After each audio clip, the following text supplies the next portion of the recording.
반갑습니다. 한국살 해설의 품격으로 담사학도 해fun사입니다. 자, 이번 영상에서도 제가 만난 한국어플인 하얀국사 오늘의 문제 2월 29일자 해설하도록 하겠습니다. 먼저 1번 가 왕에 대한 설명을 옳은 거 있겠는데, 자, 지금 이 문제 보시면 연어가 몇 개 나와 있거든요. 뭐 건원, 버풍왕, 천수, 왕건, 대흥은 발의 3대 문왕의 연어거든요. 이거 솔직히 지금 대흥을 갖다 풀어야 되는 문제도 맞긴 맞지만, 솔직히 이거 지금 여기 안 나와 있는 왕들도 솔직히 보자마자 연어가 뭔지 아셔야 다른 문제 나도 풉니다. 사실 이 문제는 정효공주 갖다 풀 수도 있겠지만 이런 거 아시는 게 제일 중요했어요. 근데 특히 이 문제는 아마 제가 보기에 4번과 5번 중에 헷갈렸을 것 같은데, 약간 좀 이렇게 암기하시면 좋아요. 문왕의 경우에는 약간 중앙정치랑 관련된 거라던가 천도랑 관련된 게 많거든요, 유독. 그러니까 뭐 삼성육부제 이런 것들. 근데 반대로 오경 15, 62조 관련된 선왕의 경우에는 지방이랑 관련된 정책이 많거든요. 그래서 조금 그런 식으로 키워드 좀 자르시면 좋을 것 같아요. 아무튼 간에 문왕 때는 천도 정책 관련된 게 있었기 때문에 그런 흐름 바탕으로 정답은 4번을 고르시면 됩니다. 자, 이번 밑줄근 이 탑으로 옳은 거 얘기했는데, 자, 여기서의 경우에는 일단 경주 불국사 내부에 있는 탑이다. 그럼 다보탑 아니면 석가탑이 될 수 있는데, 여기에 플러스로 무구정광 대다란이경을 갖다 푸시면 돼요.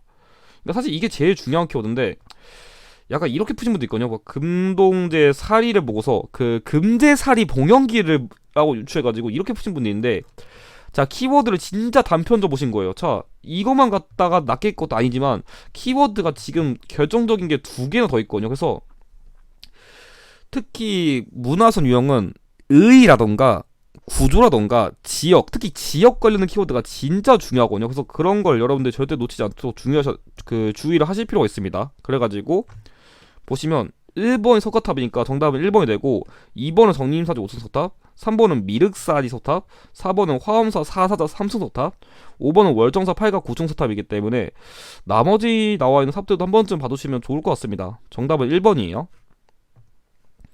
3번 가라 역사서를 편찬한 순서대로 옳게 나열한 거 얘기했는데, 자, 이 문제의 경우에는 그냥 쭉 설명드릴게요. 일단은 가의 경우에 해동의 삼국 역사 됐으니까, 오래됐으니까 책을 써야 된다. 그러니까 삼국시대 역사서를 써야 되는데, 자, 이 폐하께서 이 늙은 신하에게 편차도했다. 자, 이게 되게 중요한 코드인데, 이걸 한마디로 얘기하면 왕명에 의해서 편차됐다는 거예요. 그러니까 삼국시대 역사서 크게 삼국유사랑 삼국사기가 있는데, 삼국유사는 이련이라는 승려가 그냥 개인적으로 쓴 책이고, 왕명에 의해서 쓰여진 삼국시대 역사서는 삼국사기입니다. 김부식의.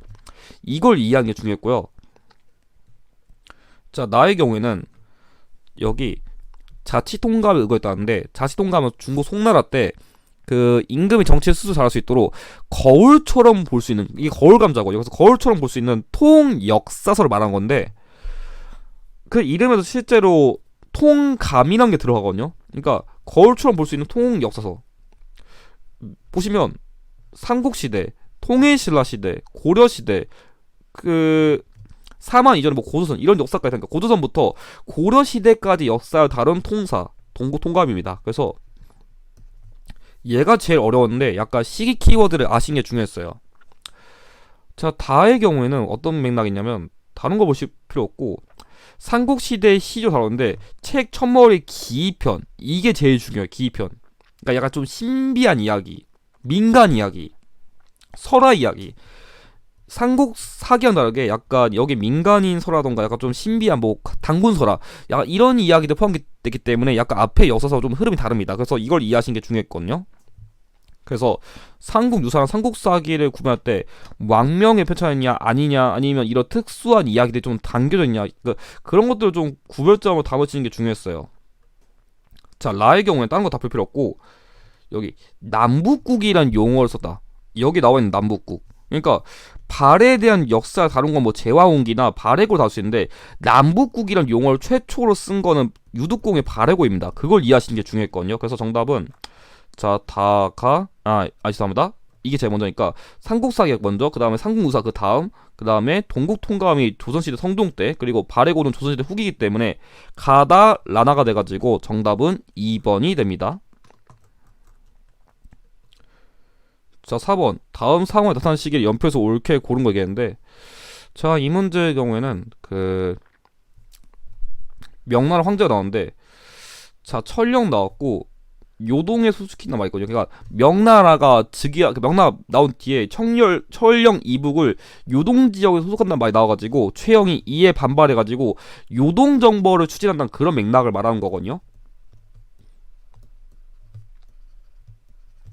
자, 이걸 다룬 건데 요동 정벌 추진했다. 그래가지고 여러분들이 1488년에 최영의 요동정벌 추진이 있었는데 이때 당시 이성계 파견했다가 압록강에서 위화도 해군하고 나서 최영의 군대와 싸워서 이겼다. 그런 흐름 다룬 거거든요. 그래서 보통 요동정벌 추진, 위화도 해군, 과전법 실시, 조선시대 건국 이렇게 네 가지 흐름이 나오는데 그걸 보서 과전법 실시 이전인 요동정벌 추진이 이때를 이렇게 정답 골라 써게 되기 때문에 시기상 3번이 정답입니다.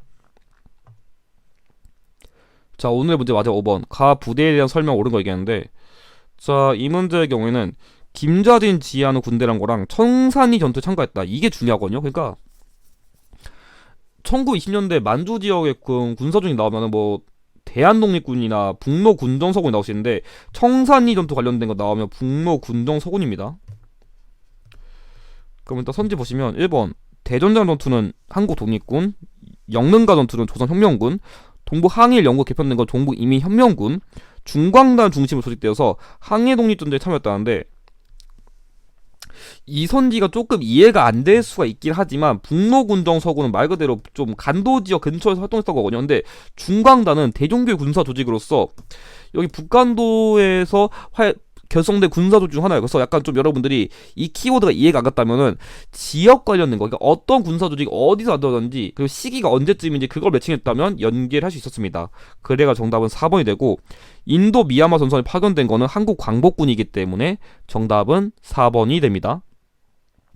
자, 그럼 이것으로 오늘의 문제 해설을 마치도록 하겠습니다. 영상의 내용이 도움이 되셨다면 좋아요와 구독을 부탁드립니다. 감사합니다.